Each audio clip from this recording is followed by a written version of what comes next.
Exodus chapter 17. Water from the rock. The whole Israelite community set out from the desert of Sin, traveling from place to place as the Lord commanded. They camped at Rephidim, but there was no water for the people to drink. So they quarreled with Moses and said, "Give us water to drink." Moses replied, "Why do you quarrel with me? Why do you put the Lord to the test?" But the people were thirsty for water there, and they grumbled against Moses. They said, "Why did you bring us up out of Egypt to make us and our children and livestock die of thirst?" Then Moses cried out to the Lord, "What am I to do with these people? They are already ready to stone me." The Lord answered Moses, "Go out in front of the people, take with you some of the elders of Israel, and take in your hand the staff with which you struck the Nile, and go. I will stand there before you by the rock at Horeb. Strike the rock, and water will come out of it for the people to drink." So Moses did this in the sight of the elders of Israel. And because the place Massah and Meribah, and he called the place Massah and Meribah, because the Israel quarreled and because tested the Lord, saying, "Is the Lord among us or not?" The Amalekites defeated. The Amalekites came and attacked the Israelites at Rephidim. Moses said to Joshua, "Choose some of our men and go out to fight the Amalekites. Tomorrow I will stand on top of the hill with the staff of God in my hand."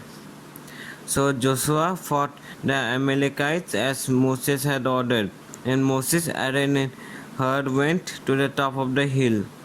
As long as Moses held up his hands, the Israelites were winning. But whenever he lowered his hands, the Amalekites were winning.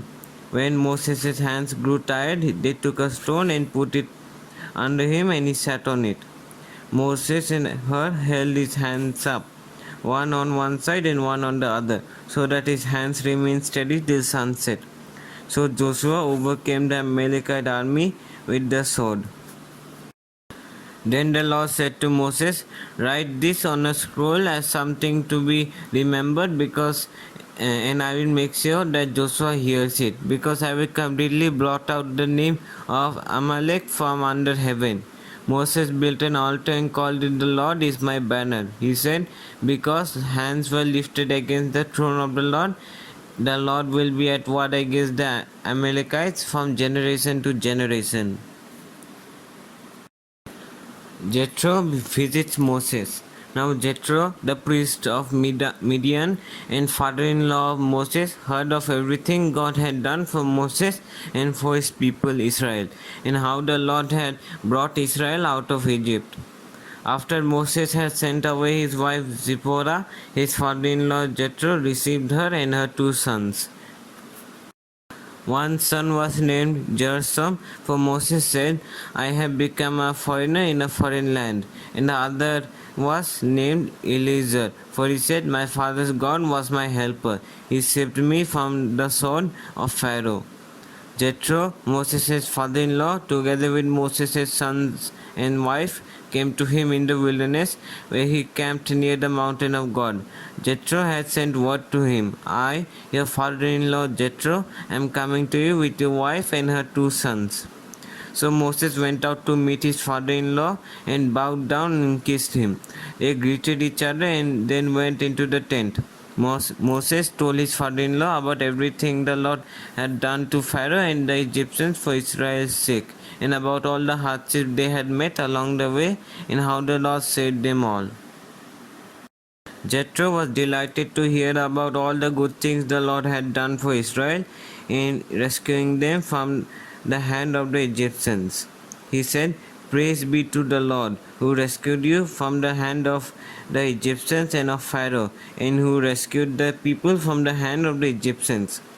Now I know that the Lord is greater than all other gods, for he did this to those who had treated Israel arrogantly." Then Jethro, Moses' father-in-law, brought a burnt offering and other sacrifices to God, and Aaron came with all the elders of Israel to eat bread with Moses' father-in-law in the presence of God. The next day, Moses took his seat to serve as judge for the people, and they stood around him from morning till evening. When his father-in-law saw all that Moses was doing for the people, he said, "What is this you are doing for the people? Why do you sit alone? Why do you sit as judge while all these people stand around you from morning till evening?" Moses answered him, "Because the people come to me to seek God's will. Whenever they have a dispute, it is brought to me, and I decide between parties and inform them of God's decrees and instructions." Moses' father-in-law replied, what you are doing is not good. You and these people who come to you will only wear yourselves out. The work is too heavy for you. You cannot handle it alone. Listen now to me and I will give you some advice, and may God be with you. You must be the people's representative before God and bring the disputes to Him. Teach Him His decrees and instructions and show them the way you are to live and how they are to behave. But select capable men from all the people, men who fear God, trustworthy men who hate dishonest gain, and appoint them as officers over thousands, hundreds, fifties, and tens. Have them serve as judges for the people at all times, and what you have them bring every difficult cases to you. The simple cases they can decide themselves. That will make your load lighter, because they will share it for you. If you do this and God so commands, you will be able to stand the strain, and all the people will go home satisfied. Moses listened to his father-in-law and did everything he said. He chose capable leaders, capable men from all Israel, and made them leaders over the people, officers over thousands, hundreds, fifties, and tens. They served as judges for the people at all times. The difficult cases they brought to Moses, but the simpler ones they decided for themselves. Then Moses sent his father-in-law on his way, and Jethro returned to his own country. Exodus chapter 19. At Mount Sinai. On the first day of the third month after the Israelites left Egypt, on that very day they came to the desert of Sinai. After they set out from Rephidim, they entered the desert of Sinai, and Israel camped there in the desert in front of the mountain. Then Moses went up to God, and the Lord called him from the mountain and said, "This is what you are to say to the house of Jacob and what you are to tell the people of Israel. You yourselves have seen what I did to Egypt, and how I carried you on eagle's wings and brought you to myself. Now if you obey me fully and keep my covenant, then out of all the nations you will be my treasured possession. Although the whole earth is mine, you will be for me a kingdom of priests and a holy nation." These are the words you are to speak to the Israelites. So Moses went back and summoned the elders of the people and said before them all the words of the Lord had commanded him to speak. The people all responded together, "We will do everything the Lord has said." So Moses brought their answer back to the Lord. The Lord said to Moses, "I am going to come to you in a dense cloud, so that the people will hear me speaking with you and will always put their trust in you." Then Moses told the Lord what the people had said. And the Lord said to Moses, "Go to the people and consecrate them today and tomorrow. Have them wash their clothes and be ready by the third day, because on that day the Lord will come down on Mount Sinai in the sight of all the people. Put limits for the people around the mountain and tell them, 'Be careful that you do not approach the mountain or touch the foot of it. Whoever touches the mountain is to be put to death.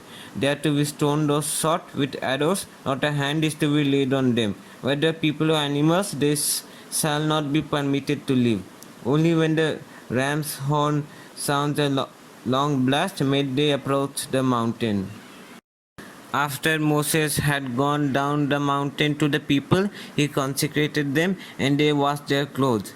Then he said to the people, "Prepare yourselves for the third day. Abstain from sexual relations."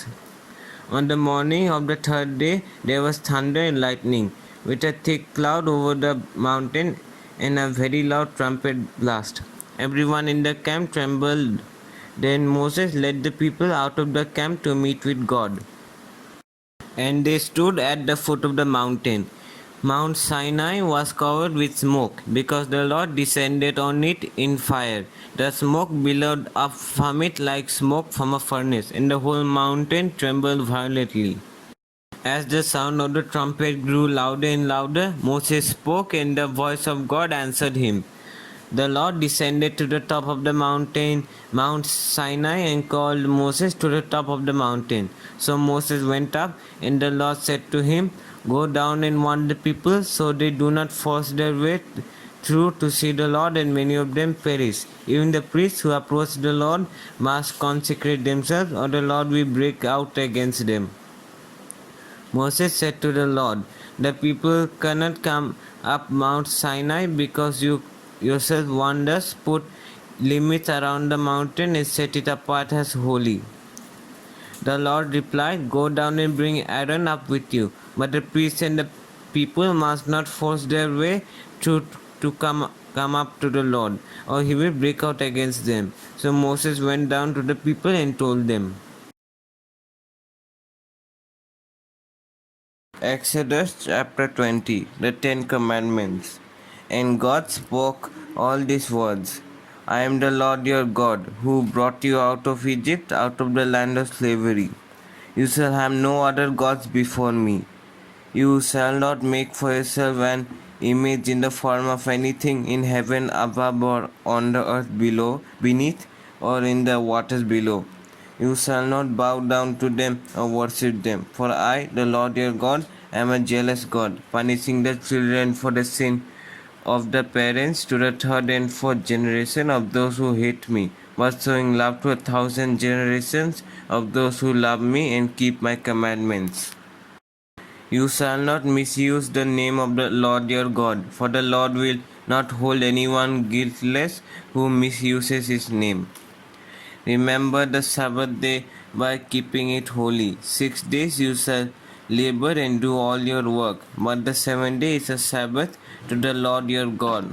On it you shall not do any work, neither you, nor your son or daughter, nor your male or female servant, nor your animals, nor any foreigner residing in your towns. For in 6 days the Lord made the heavens and the earth, the sea and all that is in them, but he rested on the seventh day. Therefore the Lord blessed the Sabbath day and made it holy. Honor your father and mother, so that you may live long in the land the Lord your God is giving you. You shall not murder. You shall not commit adultery. You shall not steal. You shall not give false testimony against your neighbor. You shall not covet your neighbor's house. You shall not covet your neighbor's wife, or his male or female servant, his ox or donkey, or anything that belongs to your neighbor. When the people saw the thunder and lightning and heard the trumpet and saw the mountain in smoke, they trembled with fear. They stayed at a distance, and they said to Moses, "Speak to us yourself and we will listen. But do not have God speak to us or we will die." Moses said to the people, "Do not be afraid. God has come to test you, so that the fear of God will be with you to keep you from sinning." The people remained at a distance while Moses approached the thick darkness where God was. Idols and altars. Then the Lord said to Moses, "Tell the Israelites this: You have seen for yourselves that I have spoken to you from heaven. Do not make any gods to be alongside me. Do not make for yourself gods of silver or gods of gold. Make an altar of earth for me and sacrifice on it your burnt offerings and your fellowship offerings, your sheep and goats and your cattle. Wherever I cause my name to be honored, I will come to you and bless you. If you build an altar of stones for me, do not build it with dressed stones, for you will defile it if you use a tool on it. And do not go up to my altar on steps, lest your nakedness be exposed to it.